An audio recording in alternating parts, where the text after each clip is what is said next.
no quiero ser igual. Renuévame, Señor Jesús. Pon en mí tu corazón, porque todo lo que hay dentro de mí necesita ser cambiado, Señor, porque todo lo que hay dentro de mi corazón necesita más de ti.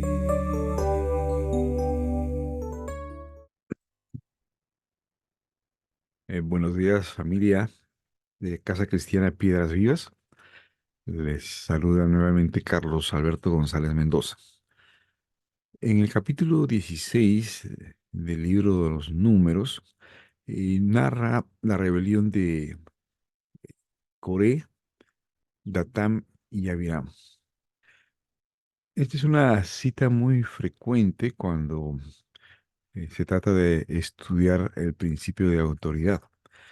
Y en realidad hay que leerlo, estudiarlo con mucho cuidado.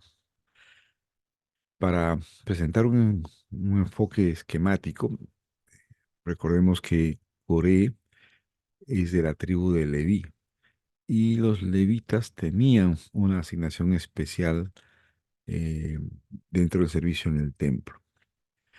Lo que narra este pasaje es que la motivación de Coré es el de pretender asumir el sacerdocio. Por otro lado, Leví y Datán son de la tribu de Rubén y ellos tienen un propósito más que nada, podríamos llamarlo político, mientras que Coré tiene una expectativa religiosa, espiritual, buscando un cargo que según él sería de mayor jerarquía, ¿no? Ser el sacerdote. Eh, Datán y Abiram lo que hacen es cuestionar el liderazgo de Moisés en el sentido de que les prometió llevarlos a la tierra donde fluye leche y miel, y no lo hizo, ¿no? En la mente de Datán y Abiram hay una distorsión enorme porque para ellos esa tierra que destila leche y miel es Egipto, ¿no? Entonces le reclama que los ha sacado de Egipto, de la tierra que destila leche y miel, para hacerlos morir en el desierto. Bueno, entonces hay, como digo, un cuestionamiento de carácter político. Y es muy importante la respuesta de Moisés, ¿no? En el sentido de hacerle entender o tratar de hacerle entender a Coré eh, que tenga cuidado con esa ambición que ha surgido en su corazón, ¿no? Se dice que siempre en el origen de una rebelión está el ego. Por eso le dice Moisés a Coré, no te ha sido suficiente haber sido apartado para servir al Señor en, en el templo, en el tabernáculo, ¿no? Otro aspecto importante es que le trata de hacer entender que no es que se está rebelando contra Aarón, que es el sacerdote designado por Dios, sino que se está rebelando contra Dios. O sea, Moisés trata de hacerle entender a Coré cuál es su motivación y cuál es la posición que está adoptando con esa rebeldía. Porque finalmente dice Moisés, quién es Aarón? ¿No? ¿Quién es para que murmuren contra él? O sea, Aarón es solamente una persona que fue asignada por Dios para una función. Lo importante es que se dé cuenta Coré que lo que está haciendo es cuestionar a Dios. Bien, eso es un primer abordaje, ¿no? Y con respecto a Datam y a Abiram, eh, vamos a ver luego cómo procede Dios frente a ellos, ¿no? La otra actitud de Moisés en toda esta secuencia de la rebelión fue, en primer lugar, tratar de interceder, tratar de llevar a la reflexión, y no actuar como a veces suelen actuar los líderes, ¿no? Aplicando este pasaje, eh, y pretendiendo adoptar una posición de intocables, ¿no? Entonces, lo que hace Moisés, como les decía, es primero hablar con ellos y segundo, pedirles que sea Dios quien defina las cosas. Por eso que llama a, a Coré y a los 200 que lo acompañaban a que preparen su incenciario y al día siguiente estén delante del tabernáculo y que Dios decida quién es el que va a asumir esa función, ¿no? Eh, Bien, entonces quizás la parte más dura de este pasaje es ver cómo es que Dios castiga la rebelión de Coré, de Datán y de Abiram, ¿no? En primer lugar, la ira de Dios es contra toda la congregación. Y ahí es donde interviene Aarón diciendo, por la falta de uno, vamos a castigar a toda la congregación. Entonces, eh, Dios manda que la congregación se separe de aquellos que han impulsado la rebelión. Entonces, ese hecho también es muy, muy importante, ¿no? Separar para ver hasta dónde es que ha alcanzado ese contagio de la rebelión que han impulsado Datán, Core y Abilam. Eh, entonces ahí es donde se apartan de las tribus, de las tiendas de estas tres personas y el hecho de que la tierra, como dice literalmente, abra su boca y trague a estas familias, está dándonos a entender que el plan, el propósito que tiene Dios exige de una santidad para que se pueda llevar a cabo esta misión que en sí misma es bastante compleja, ¿no? Entonces no hay posibilidades de éxito en el propósito de Dios si es que no hay esa santidad y esa unidad de ese pueblo que tiene que ir no solamente para conquistar un territorio desplazando a otras tribus enemigas, sino para poder dar testimonio de Dios.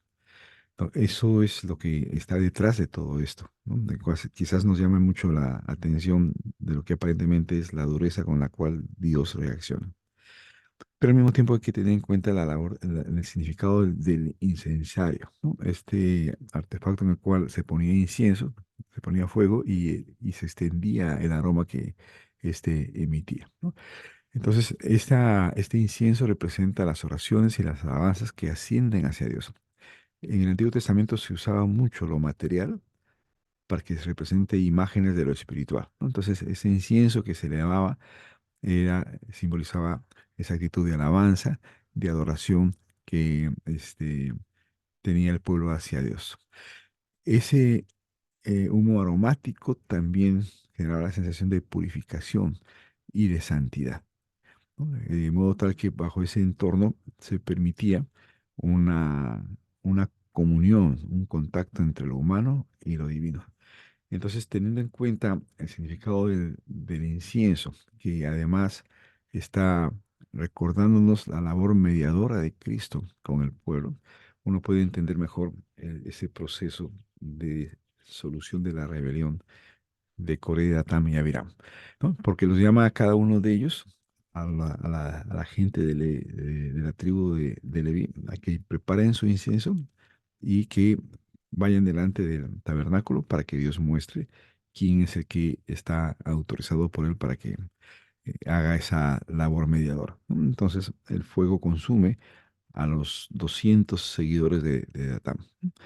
Y por otro lado, eh, hay una segunda reacción del pueblo, ya hacia el final del capítulo, que protesta por la forma en que han muerto Datán, Abiram y Coré y sus familias, ¿no?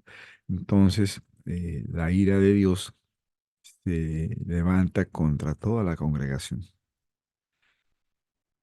Y nuevamente aparece allí la labor mediadora de Moisés y Aarón, ¿no? Porque Moisés ordena a Aarón que inmediatamente presente el incensario en el altar, ¿no? Y fíjense, ese aspecto tiene un impacto gráfico muy importante, ¿no? Y le pide a Aarón que con el incensario vaya en medio de la congregación y se ponga entre la población que ya está siendo afectada por una mortandad y el resto de la población que todavía está viva, ¿no? Entonces va con el incensario y hace que esa muerte se detenga allí en ese punto, ¿no? Y salve al resto de la congregación. Entonces, nuevamente ese incensario está mostrando lo que nosotros siempre hablamos del el gran dilema en el corazón de Dios, ¿no? El dilema de entre la justicia y el amor. La justicia que demanda castigo y el amor que hace que Dios nos vea como sus hijos y que ofrece el perdón. Entonces ahí queda claramente graficado cómo es que el amor de Dios, o mejor dicho, la labor intermediadora de Jesucristo, representado por el incienso, permite salvar a todos aquellos que se santifican en Cristo. Entonces, eso también nos está dando una idea de salvación. Familia, nuevamente los invito a estudiar detenidamente el capítulo 14 y que encuentren, perdón, capítulo 16 y que encuentren en ella mucha bendición para sus vidas. Hasta pronto, familia. Porque todo lo que hay dentro de mi corazón necesita más de ti, necesita más de ti, necesita